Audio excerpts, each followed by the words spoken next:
होलिका की कहानी। पौराणिक समय में हिरण्यकश्यप नाम का एक राक्षस हुआ करता था। वह पूरे संसार पर राज्य करता था, इसीलिए उसने तपस्या करके ब्रह्मा जी से वरदान प्राप्त किया। वरदान में ब्रह्मा जी ने उसे अजर अमर रहने का वरदान दिया था, जिसके बाद से वह अपने आप को ईश्वर के समान मानने लगा था और अपनी प्रजा को ईश्वर की जगह अपनी पूजा करने के लिए कहता था।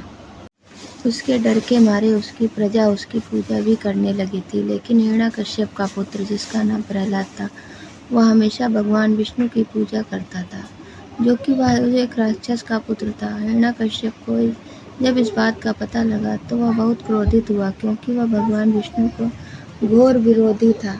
उसे पता था जब तक भगवान विष्णु की पूजा इस संसार में होती रहेगी, तब तक उसको कोई भी भगवान विष्णु का दर्जा नहीं देगा।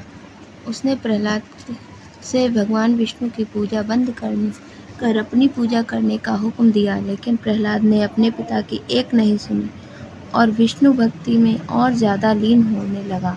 इस कारण हिरण्यकश्यप बहुत ज़्यादा क्रोधित हो गया। प्रहलाद विष्णु भगवान की आराधना करना नहीं छोड़ रहे थे। जब हिरण्यकश्यप का कोई भी पैतरा प्रहलाद पर काम नहीं किया, तो अंत में हिरण्यकश्यप ने अपनी बहन और भक्त प्रहलाद की बुआ होलिका को अपने पुत्र को मारने का आदेश दिया। हिरण्यकश्यप की बहन होलिका को ईश्वर से वरदान प्राप्त था कि अग्नि उसका कुछ भी नहीं बिगाड़ सकती, अर्थात वह अग्नि में जल नहीं सकती है। इस वरदान का लाभ उठाने के लिए हिरण्यकश्यप ने बहन से प्रहलाद को गोद में लेकर आग में बैठने का आदेश दिया, ताकि आग में जलकर प्रहलाद की मृत्यु हो जाए। अपने भाई के आदेश का पालन करते हुए होलिका ने प्रहलाद को अपनी गोद में बिठाया और जाकर जलती हुई आग में बैठ गई। लेकिन भक्त प्रहलाद निरंतर भगवान विष्णु के नाम का जप कर रहे थे। तब भगवान विष्णु ने चमत्कार दिखाया और होलिका को वरदान मिलने के बावजूद भी वह उस आग में जलकर राख हो गई और प्रहलाद को कुछ भी नहीं हुआ।